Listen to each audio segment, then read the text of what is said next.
in some ways the same feeling I had at the very beginning of my trips to India, but now it's even more exciting because of all the activity that's going on and what I'm hearing from the companies themselves, the exciting growth prospects that they have.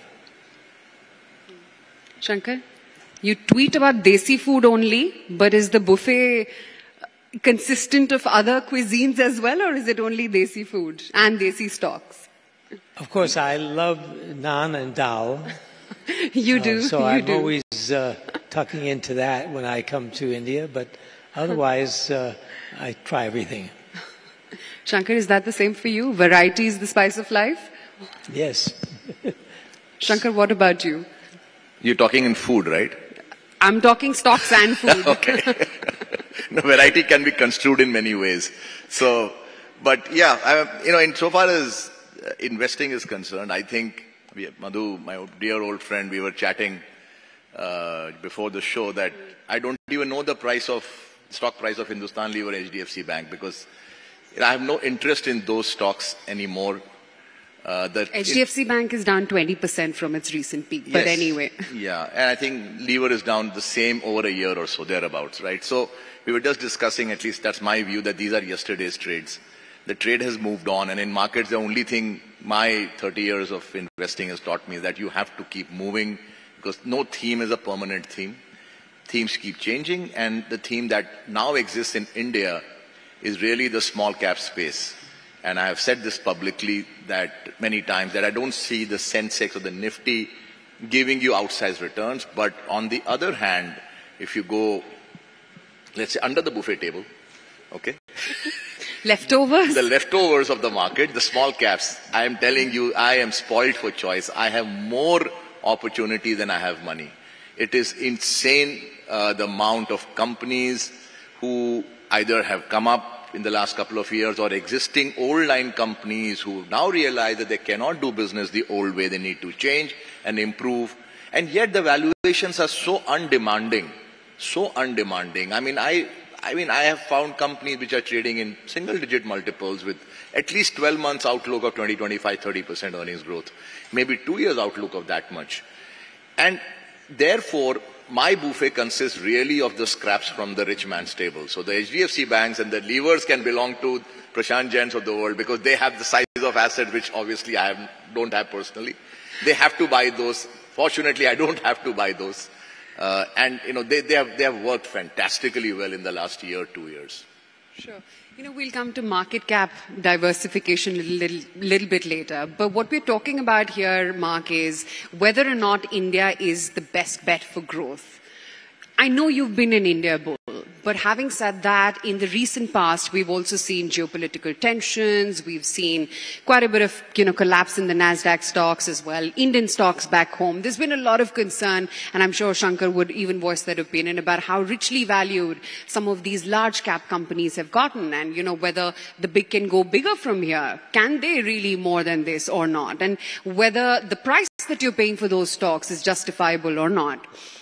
But the question that I'm asking right now is, where does India stand? I mean, I know you do believe in the India story, but right now with the geopolitical tensions, with input costs rising, steel, commodities, labor costs, crude, what have you, is India in a comfort spot or not? When you're in our investment business, you realize that at the end of the day, you can make predictions about the macro environment. You can talk about GDP growth, you can talk about inflation, et cetera, but at the end of the day, you find that there are opportunities in almost any environment, regardless of where the economic activity is or where the GDP is going. And that's certainly true in India. The opportunity in India is because of the numbers. You're talking about 1.2 billion people. You're talking about an average age of what, 26 compared to China's 36? So just given that fundamental structure of the economy, the fundamental characteristics of the economy, there are great opportunities. And interestingly enough, on this trip, we're particularly interested in the tech sector. And by the way, I agree completely with you. The value now is in the medium and small cap area, which is why we don't believe in buying the index. Correct. I don't believe in buying an ETF for India. I believe in buying specific Indian stocks that have good characteristics. But one of the most interesting things I found in talking to one of the software companies here in India, I'd said about staffing, how are you doing with your staffing? They said, we're having a real difficult time. I said, well, I suppose you go to IIT, you know, the top tech university? Yeah. And they said, yes, and we have to pay top dollar, but most of the people we're talking to don't even want to talk to us. They're starting their own company. So you're having this incredible vitality, this entrepreneurial activity, which I think is so exciting. And that means down the road, we're going to have great opportunities for investing. No, in But fact, Shankar, you're not... go ahead. I want to add to what Mark said. And by the way, as we just discovered over lunch, Mark and I live like three minutes apart in Dubai. In Dubai. Ah. Yeah. And Dubai being a global city, you know, we are fortunate to meet people from many, many different countries. And there's rarely a day when I don't come away, you know, feeling enthused about the fact that I'm from India and my field of play is still largely India. Because when you meet people from Sri Lanka, for example, I met a gentleman for lunch in Sri Lanka, last week, he's from Sri Lanka. The situation is horrendous. You meet people from Pakistan all the time. Situation is horrendous. You meet people from, obviously, Europe all the time. One of our major investors in a fund that we run is a German gentleman, old line hedge fund manager, now manages, basically allocates capital. And he told me that I think the country for the next 10 years is India. He's a 72-year-old gent, an old hat in investing. And he's never been to India. But he says that whatever I know, sitting at a distance, there is nothing that compares even remotely with this opportunity. So there is nothing not to like. I mean, it's simply at this juncture, and that's what, again, we were discussing over lunch, that the flow of capital has so few good homes today in this world. You know, you can't go to, obviously, large parts of Europe because that's really been in a decline for decades. China is problematic. Japan, we all know, is up and down. Other parts of Asia are, again, in some sort of bother. US, while still being a great market, no doubt, still has its own problems and challenges with rate cycle and everything. Very few options left in this world, whether you're talking FDI investments or FII investments or even debt investments, than India. So it's just a beautifully sweet spot in the economic history of the world that almost every factor you want to look for in an investable market is right here in India. It's just rare to find such situations. So Shankar, let's get to the point, and I'm sure our audience also wants that. Where do we look? Table ke andar kya mila? So under the table, I mean, you're finding. I mean, by the way, I must say this. Mark, you may not remember this. I met him at the Oberoi. There's a restaurant called Kandahar. I think 28 years back, 94. Okay, we had lunch. That's when I was 16 years old, right? Shankar was 5. Don't you remember? Correct. And Mark had a shopping list, or at least a visit list, and he showed me that list. And he said that, can you set up meetings for these companies? I looked at the list, and on that company, Mark being a value investor, he had looked at stocks which were 4P, 5P, 6P.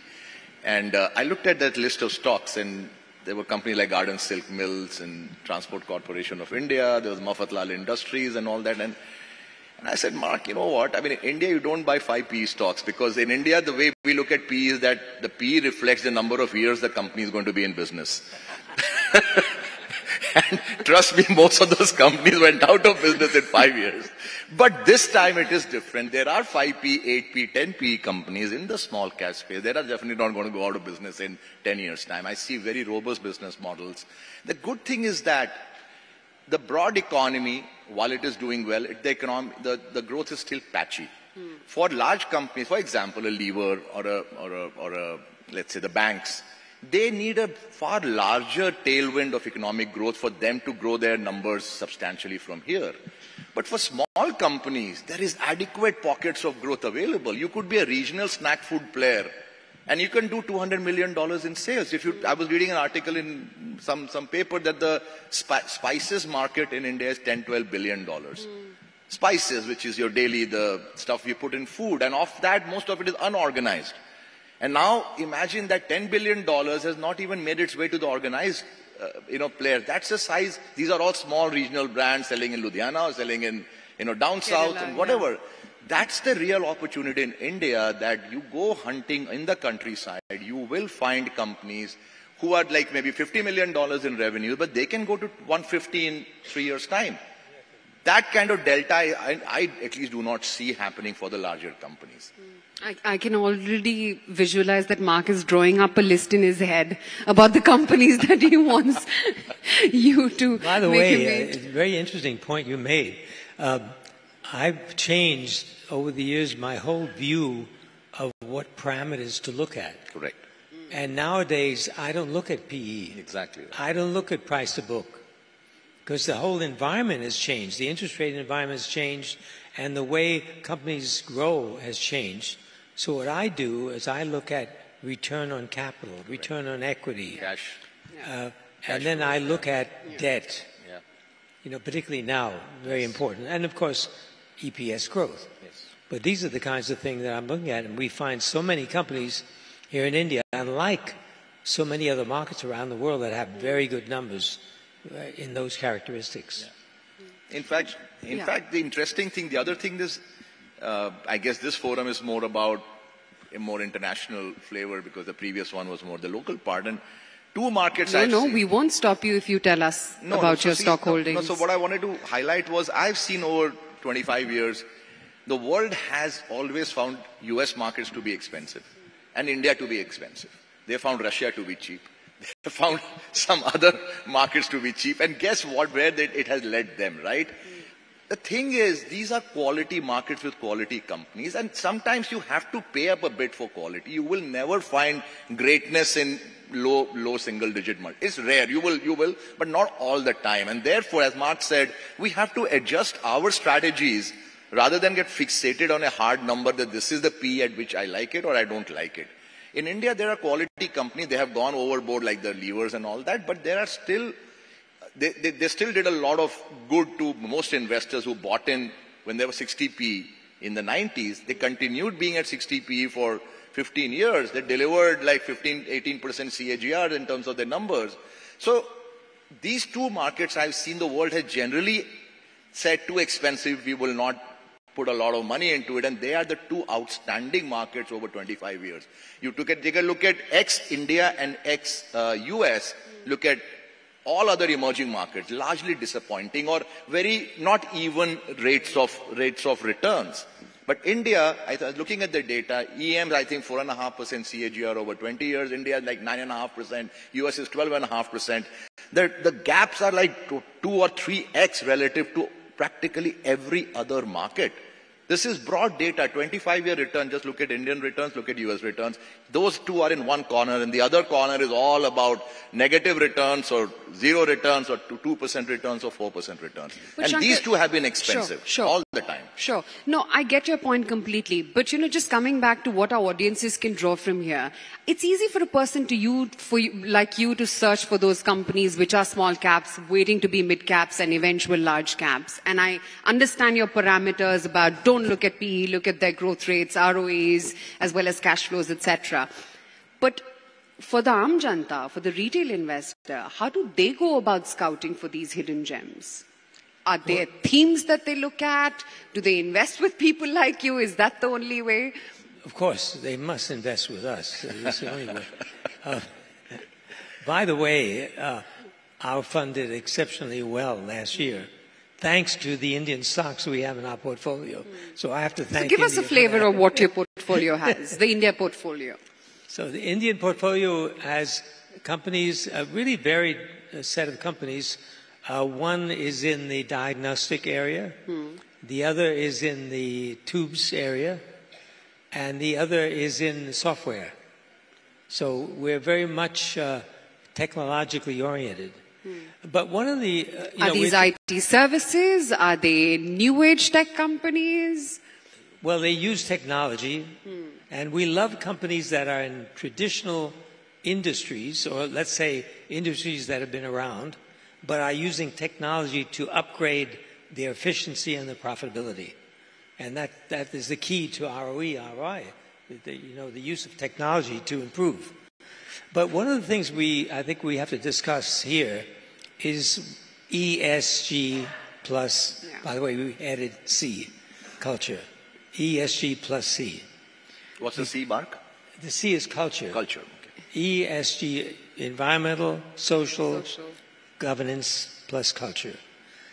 What we've found is that by looking at that, in addition to all the numerical parameters, looking at these factors has really helped us a lot because it's reduced our risk. If we look at the environmental impact of a company, we can reduce the risk. If we look at the social impact, the same thing. Governance, of course, is so critical. And the culture within the company is, again, the life of the company. It makes the company great. And what we found in India is that the transparency is very, very good. In other words, Indian corporate personnel are very good in communicating what they're doing, are willing to talk to us about what we're doing and what our objectives are and what their objectives are. And we've been working with a number of these companies to see how their ESG plus C characteristics can improve. So I think that's another aspect. I don't know if the recent ITC and TPC Coal India investors would agree with you. I think off late ESG has gone for a bit of toss, but I get your point, yes. So what I would advise for people who are going to buy individual stocks is they look at that, as well as the numbers, of course, but very critical is the ESG plus C. Not because everybody says, you've got to be good to the environment and everything, but in order to reduce risk. This is the best way. Sure. That's also another very, very important criteria. Shankar, how does one scout for the hidden gems? Do you want the actual method? Yeah. It's very simple. When we started our careers, there was no internet. Okay, so Mark has been running around the world meeting companies. He's a legend in that. So he's been an inspiration. Each time I feel tired, I say, this old man has been doing this for, 35 years. Looking the same for the last 15 years at least. I should be doing the same, and that's exactly what I'm going to do in the next 2 days, Mark. I'm going to go around different little corners of India figuring out companies. But the method is this, that most retail investors will not have management access. I mean, that's a challenge for them, okay? But without that too, running basic screeners, okay, is this very simple hack to get to a list of companies, okay? Tools are available online free of cost. I mean, I'm amazed the amount, you don't need a Bloomberg terminal anymore. I mean, at least if you're doing just India, amazing tools online. Even I, the professional investor, I use them, a lot. You will find if you do basic good quality screeners, come across 5, 10, 15 names. Then a lot of the information today, thanks to our regulator, is so publicly available. It's fantastic. There's no longer that little cozy club of giving out information selectively to analysts. Every presentation up on the stock exchange website in real time.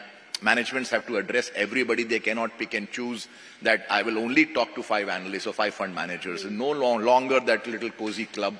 It's such an open information flow today that I'm amazed at the level playing field that our regulatory mechanism has given to small investors. It is fabulous. Sure. And believe me, it's not there in other parts of the world. I can tell you, it's still, even in the US, it's still a highly closed club, despite regulations having changed. Here it is open. So therefore, you have screeners, you have the stock exchange websites which give you a lot of the real-time presentations. After that's where the thing is. That ultimately this game works on picking 25 good stocks. In my view, we'll never pick 5 great because you don't know what's going to work, what's not going to work, right? You pick a little portfolio. If a sector looks good, I remember back in the 90s when the IT sector came into its own, we had no idea whether Infosys was going to be the winner or TCS wasn't listed, but Wipro or Satyam or a couple of other companies. So we went and bought all of them because the sector looked good, but we have no idea because there was... So which is that one sector where you're buying all of it? Oh, there are many. So by the way, ESG is an amazingly important thing to look for.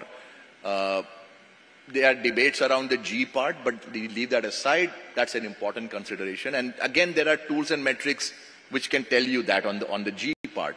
But the E part, which is the environment, I think for a country like India, which has neglected it for a very long time, that's going to be a big, big thrust area for the government. It already is.